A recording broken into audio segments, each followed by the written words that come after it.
విజ్ఞాన్ గారు ఇప్పుడు చూస్తున్నట్టయితే ఎక్కడ చూసినా రామ మందిరం గురించి, అయోధ్య గురించి మాట్లాడుతున్నారు. సో నెక్స్ట్ అంటే ఇప్పుడు జాన్ 22న అయోధ్యలో రాముడికి ప్రాణప్రతిష్ఠ చేస్తున్నారు విగ్రహానికి. సో ఇప్పుడు నెక్స్ట్ అంటే ఎలాంటి కార్యక్రమాలు చేయబోతున్నారు? యాక్చువల్లీ ఎవరికి తెలియని ఒక సర్ప్రైజింగ్ థింగ్ అనేది ఒకటి ఉంది. సరే, అసలు అక్కడ ఏం జరుగుతుంది మాట్లాడుకుంటే, ఈరోజే బలరాముడి రామ్లల్లా విగ్రహాన్ని గర్భగుడిలోకి తీసుకురావడం జరిగింది. అండ్ దేశ నలుమూలల నుంచి చాలామంది వెళ్తున్నారు. భద్రాద్రి నుంచి వెళ్ళాల్సిన అక్షింతలు, ముక్తేల అక్షింతలు, ఇంకా రామరథం ఇలాంటివన్నీ వెళ్తున్నాయి. నెక్స్ట్ లేపాక్షి నుంచి రావాల్సినవన్నీ అందుతున్నాయి. దేశ నలుమూలల నుంచి ఎక్కడెక్కడి నుంచి అనంతపద్మ స్వామి టెంపుల్ నుంచి, నెక్స్ట్ మళ్ళీ మన తిరుమల తిరుపతి టెంపుల్ నుంచి అయితే లడ్లు ఆల్రెడీ వాళ్ళు అనౌన్స్ చేశారు, ఇచ్చేసారు, చూసాను, తెచ్చారు. ఇట్లా చాలా రకరకాల చోట్ల నుంచి రకరకాల వస్తువులన్నీ అక్కడికి వెళ్తున్నాయి.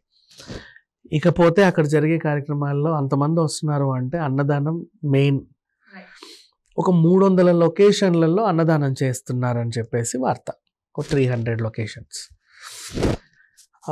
ఇంచుమించు ఒక 50 కోట్ల వరకైనా అటు ఇటుగా ఖర్చు అవుతుంది. 50 కోట్లు ఈజీగా ఖర్చు అవుతుంది. అంతకు మించి అయినా నష్టం లేదు. బట్ ఆ రోజు అన్నదానం మాత్రం ఇంచుమించు ఖర్చు అవుతుంది. మరి ఇప్పుడు ఆ ఖర్చు ఎవరు భరిస్తున్నారు? అంటే విరాళాలు వచ్చాయని ఎవరో ఒక దాత ముందుకు వచ్చి చేస్తారు. సో మన తెలుగువాడైనటువంటి డైనోసర్ ప్రభాస్ గారు అన్నదాన కార్యక్రమం అంతా భరించడానికి ముందుకు వచ్చాడు. ఏంటి ఈ 300 ప్లేసెస్ లో అన్నదానం చేయడానికి మొత్తం ఆ రోజు జరిగే అన్నదానం అంతా తన వంతు 50 కోట్లు వేసి మొత్తం నేనే చేస్తానని తను వచ్చాడు. మరి ఆ 50 కోట్లకు మించి వెళ్తే అతనే ఫుల్ గా భరిస్తాడా, లేకపోతే తనతో పాటు ఇంకో నలుగురు ఎవరన్నా చేరినా కూడా మొత్తం ఇక టీమ్ కి బాస్, హెడ్ ఇక అదంతా దగ్గరుండి చూసుకునేదైతే ప్రభాసే. అదనమాట సంగతి. సో ఇది 2 తెలుగు రాష్ట్రాల్లోనే కాకుండా దేశవ్యాప్తంగా సంచలనం సృష్టించినటువంటి ఒక న్యూస్. అయితే కొంతమంది ఇది ప్రశంసించాల్సినంత విషయం, కానీ కొంతమంది విమర్శకులు ఏం చేస్తారంటే, తెలుసో తెలియకో ఆయన ఆదిపురుష్ సినిమా ఒప్పుకున్నాడని, ఆ సినిమా వల్ల ఆయన చేయకూడని పాపం ఏదో చేశాడని, ఆ పాపాన్ని కడిగేసుకోవాలి అంటే దాన్ని ఏదో ఒక మంచి కార్యక్రమం చేయాలి కాబట్టి ఇది నెత్తినేసుకున్నాడని చెప్పేసి వాగాల్సిన గాడిదలన్నీ వాగుతున్నాయి. కానీ వాళ్ళ గురించి అసలు ఎంత మాత్రం పట్టించుకోవాల్సిన అవసరం లేదు.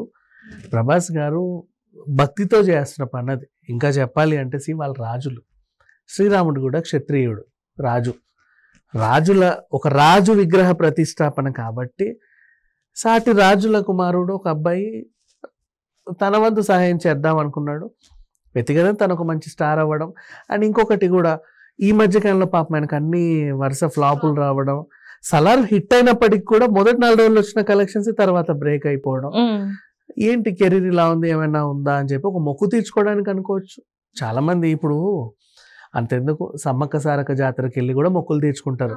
మళ్ళీ 2 ఏళ్ళకి ఏదో ఒకటి చేసే నిలువెత్తు బెల్లం ఇస్తానమ్మా అని.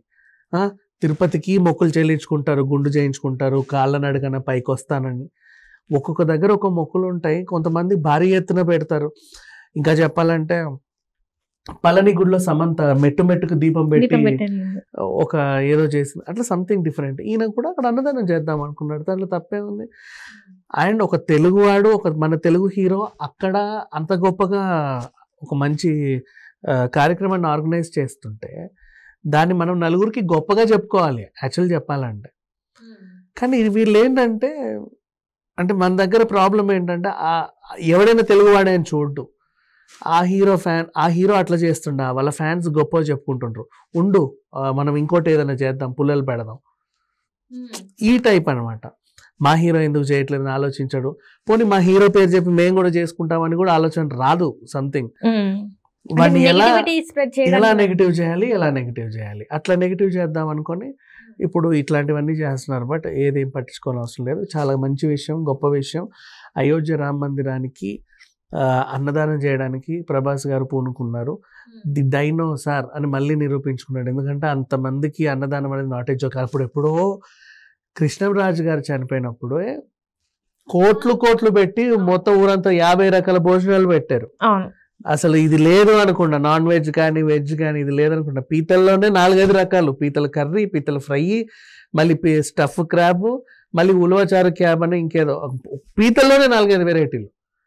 మళ్ళీ చేపల్లో కొన్ని వెరైటీలు, ఎండు చేపల్లో 4 వెరైటీలు, చికెన్లో 4 వెరైటీలు, మటన్లో 4 వెరైటీలు, అట్లా 50 వంటలు. మనకి 50 రకాల వంటలు అంటే పెళ్లి భోజనాల్లో 50 రకాల వంటలు వేరు. ఏం చేస్తారు, పెళ్లి రకాల 50 రకాల వంటలు అని చెప్పి ఒక కర్రీ, ఒక బిర్యానీ, ఒక పప్పు, రసం, సాంబార్ ఇచ్చేసి 10 రకాల పచ్చళ్ళు వేసి అది కౌంట్ చేస్తాడు.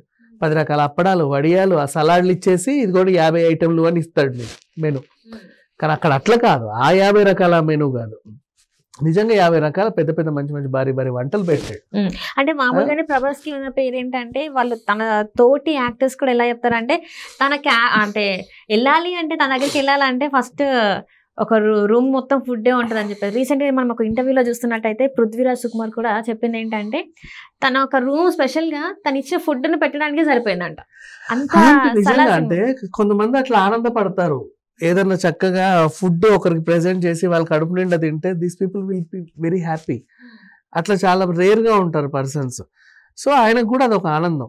సరే, ఇంకొకటి, ఇప్పుడు అయోధ్య రామ మందిరం లాంటి ఇక్కడ పెట్టే వెజ్జే కదా, అక్కడ ఆయనకు నాన్ వెజ్ 50 రకాల వంటలకి ఎంత అయిందో ఇంచుమించు కాస్త అటుకి ఇక్కడ అంతే అవుతుంది, పెద్ద ఖర్చే ఉండదు. అది ఆయన అది భరించినప్పుడు ఇది భరిస్తారు. ఆయన ఏదో చేస్తున్నాడు, ఇంత ప్రసాదం పెడతారు, రవ కేసరి పెడతారు, ఇంత పులిహోర పెడతారు, ఒకటో రెండో వడో ఏదో వేస్తారు, ఇంత అన్నము, 4 రకాల కూరలు, 1-2 రకాల కూరలు ఉంటాయి. అంతకుమించి ఏముంటాయి చెప్పు? అంతమంది కడుపు నింపడానికి వాళ్ళు పూనుకుంటే అదంతా పక్కన పెట్టేసి గుడ్డు మీద ఈకలు పీకడం అంటారు దీన్ని. బట్ ఏదేమైనా అయోధ్య రామ మందిరానికి అన్నదానం చేస్తున్నాడు ప్రభాస్ 50 కోట్ల పెట్టుబడితో. ఇంకా ఆయన ఇంకెవరైనా జాయిన్ అయ్యి ఆ కార్యక్రమాన్ని ఇంకా పెద్దగా దిగ్విజయంగా పూర్తి చేస్తే ఇప్పుడు దేశవ్యాప్తంగా రాజకీయ నాయకులు, సినీ ప్రముఖులు, బిజినెస్ మెన్లు అందరూ కూడా మాట్లాడుకోవడానికి ఒక అపురూపమైన స్థానం ఉంది, మంచి విషయం అన్నమాట. అంటే ఇంతకుముందు మనం చూసుకున్నట్టయితే ఏదన్నా శుభకార్యం జరుగుతుంటే రిలయన్స్, ఈ అనిల్ వీళ్ళ పేర్లో ఎక్కువ వినిపించే. సో ఈసారి మరి ఫర్ ద ఫస్ట్ టైం అనుకోవచ్చు, మన తెలుగు నాట నుంచి వెళ్ళి ఒక అంటే ఒక హీరో తెలుగు నుంచి వెళ్ళి అక్కడ ఇట్లా అన్నదానం చేస్తున్నారు అంటే ఇది అంటే మన ఖ్యాతిని పెంచినట్టే కదా. అంటే కొంతమందికి అర్థం కాదు, అన్నీ బాగానే కుదురుతున్నాయి, ఎక్కడ ఏ మిస్టేక్ అయింది ఏంటి అంటే, మార్కెట్లో వాల్యూ సినిమాకి పెరుగుతుంది, రెమ్యునరేషన్ సినిమాకి పెరుగుతుంది, అండ్ నెక్స్ట్ అంచనాలు, ఫ్యాన్ ఫాలోయింగ్, రిలీజ్, ప్రతి సినిమాకి నా లెవెల్ పెరుగుతుంది. కానీ అనుకున్నంత స్థాయిలో కలెక్షన్స్ ఎందుకు రావట్లేదు, నా నిర్మాత గురించి కూడా ఆలోచించాలి కదా అని చెప్పేసి ఆయన మేబీ ఎక్కడన్నా ఏదైనా మంచి పని చేద్దామని అనుకొని ఉండొచ్చు. అట్లా ఆయనకు వచ్చిన మంచి ఆలోచన ఇంప్లిమెంట్ చేస్తున్నాడు. సో అందరూ గర్వపడాలి, మనం కూడా గర్వంగా 10 మందికి చెప్పుకునేలా ఉండాలి. రైట్.